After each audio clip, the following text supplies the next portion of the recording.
Allahu Allahu Allah Allahu Allahu Allah Allahu Allahu Allah Ya Rabbi ya khaira mu'ti Allahu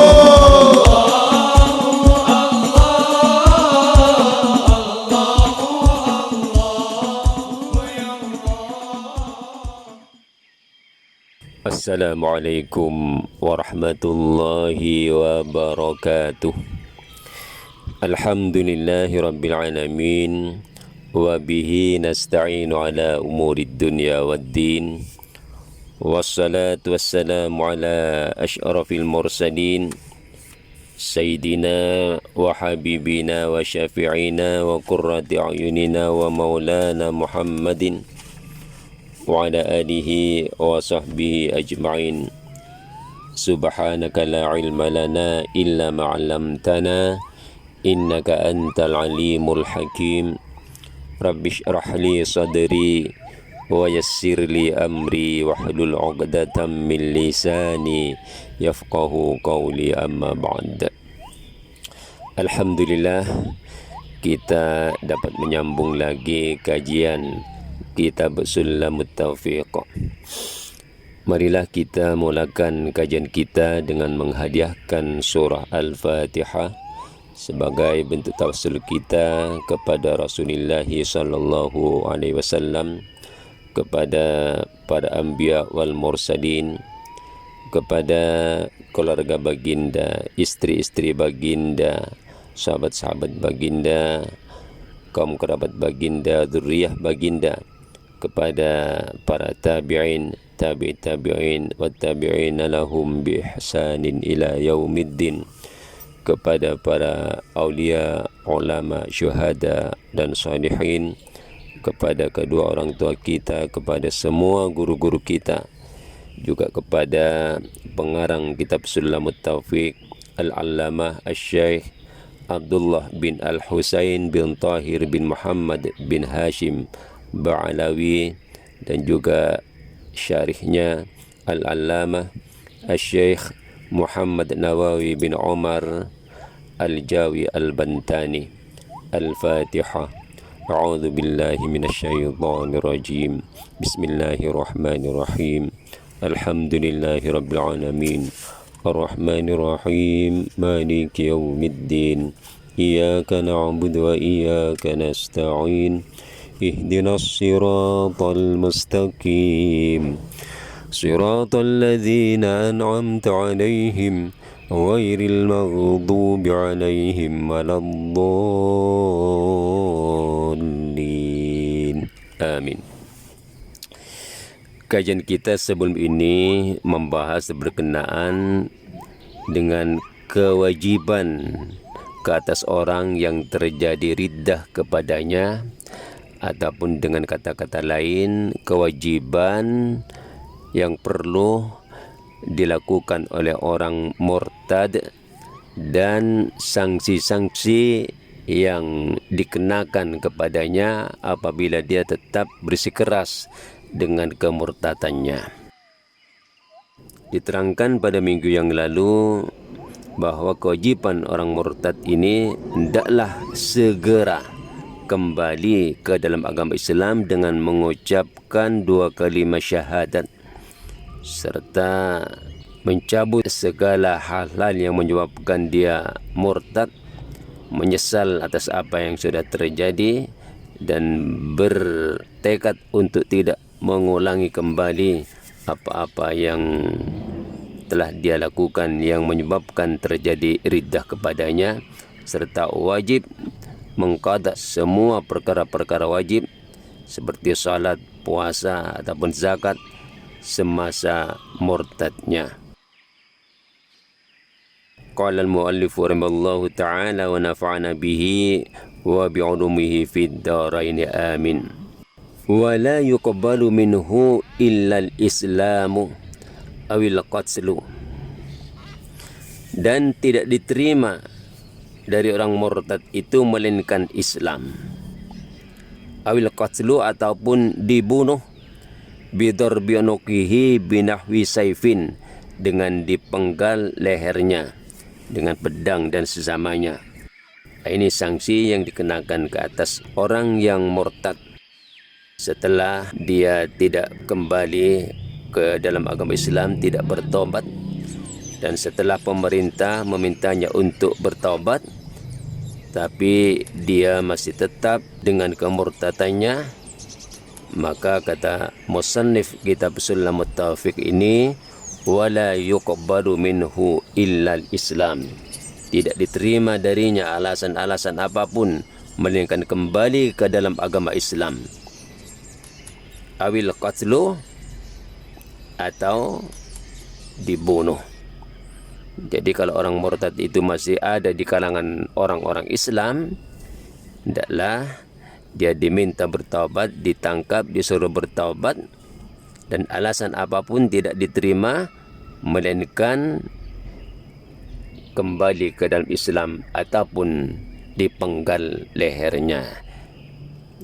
Ini kalau dia berada di negara yang mengamalkan undang-undang Islam maksudnya.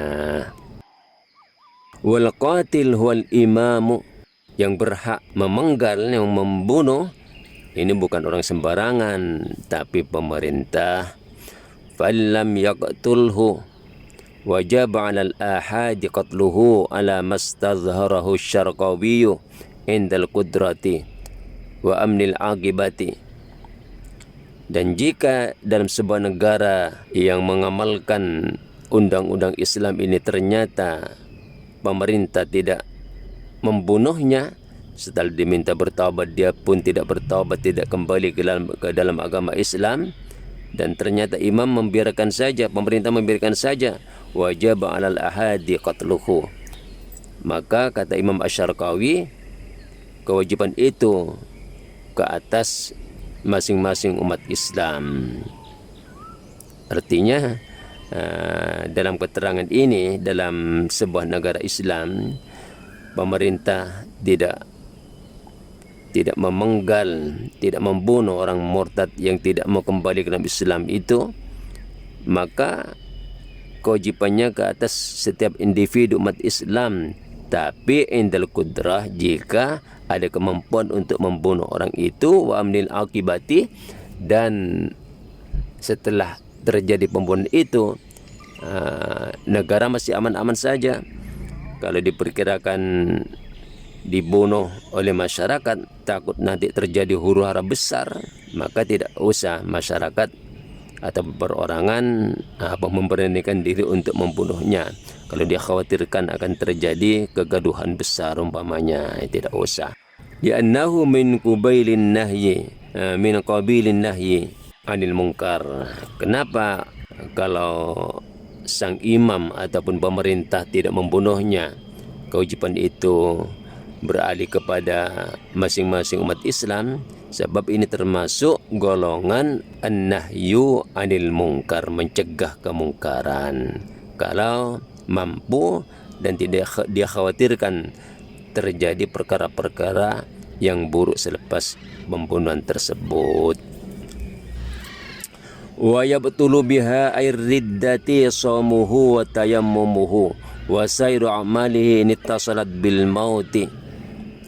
Dan dengan terjadinya riddah, dengan terjadinya kemurtadan pada seseorang ini, maka batal puasanya, batal tayammumnya, dan semua amal-amal perbuatannya yang sudah dilakukan semuanya batal, artinya tidak ada pahalanya. Ini tasalat bil mauti, jika kemurtadannya itu membawa kematian, bertemu dengan kematian, artinya dia tidak kembali ke dalam agama Islam lagi sampai mati, maka semua amal-amal baik sebelumnya semuanya terbatal. Wa illa, kalau tidak, bian aslama qabla mautihi fa hiya mubtilatun li thawabi amalihi. Kalau kembali lagi ke dalam agama Islam, maka yang batal itu pahala amal-amal sebelumnya saja. Artinya faya'udul lahul amalu mujarradan anith thawab, maka amal-amal yang pernah dilakukan sebelumnya kembali lagi, artinya tidak perlu diqadha ya, tapi tidak berpahala. Falidzalika la yajibu alaihi qadauhu wa la yutalabu bi fil akhirah. Sebab itu jika kembali lagi ke dalam agama Islam, amal-amal yang sebelum murtadnya itu masih dianggap dan tidak akan dituntut nanti di akhirat, tidak wajib mengqadha amal ibadahnya sebelum murtad. Tapi selama dia murtad wajib mengqadha. Itu perbedaannya. Selama dia murtad, sembahyang yang dia tinggalkan, puasa wajib diqadha selama dia murtad. Yang sebelum dia murtad, walaupun tadinya sudah batal pahalanya, tidak perlu diqadha dan tidak akan dituntut di akhirat. Ini dalam pandangan akidah Ahlussunnah wal Jamaah. Wa nikahuhu, dan juga yang batal pernikahannya, al-mawjud qabla riddatihi, pernikahan sebelum dia murtad ini terbatal. Ini pernikahan yang qabla dukhul, sebelum murtad menikah, belum sempat menggauli istrinya, murtad, maka secara otomatis, secara serta-merta pernikahannya batal. Kalau belum dapat menggauli istrinya. Wa kadza ba'dahu ay ba'da dukhuli aw ba'da istidkhalil mani wa kadza ma'hu ala mastadharu syarqawiyyu illam ya'ud ila al-islami fil iddah. Begitu juga pernikahannya batal kalau selama iddahnya tidak kembali kepada agama Islam. Kan begitu murtad, maka pernikahannya batal, kan begitu. Jadi dengan batalnya pernikahan disebutkan murtad itu, dari situ dikira iddah sama orang yang bercerai. Semenjak perceraian dikira iddah. Iddah ini salah satu quru, 3 kali sucian ya. Kalau yang sudah tidak datang bulan lagi, 3 bulan. Selepas 3 bulan dia belum juga kembali ke dalam agama Islam, maka pernikahan sebelumnya yang sudah pernah melakukan hubungan dengan istrinya batal. Jadi kalau sudah punya anak, apa ini sudah lama berkeluarga, salah seorang murtad ataupun kedua-duanya murtad, maka pernikahannya tidak serta-merta batal ya. Tunggu selama iddah kembali apa tidak ke dalam agama Islam. Kalau kembali lagi ke dalam agama Islam selama iddah, maka pernikahannya tidak batal. Nah, itu.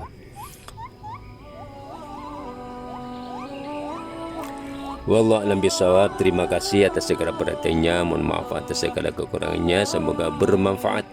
Wal afu minkum. Wassalamualaikum warahmatullahi wabarakatuh.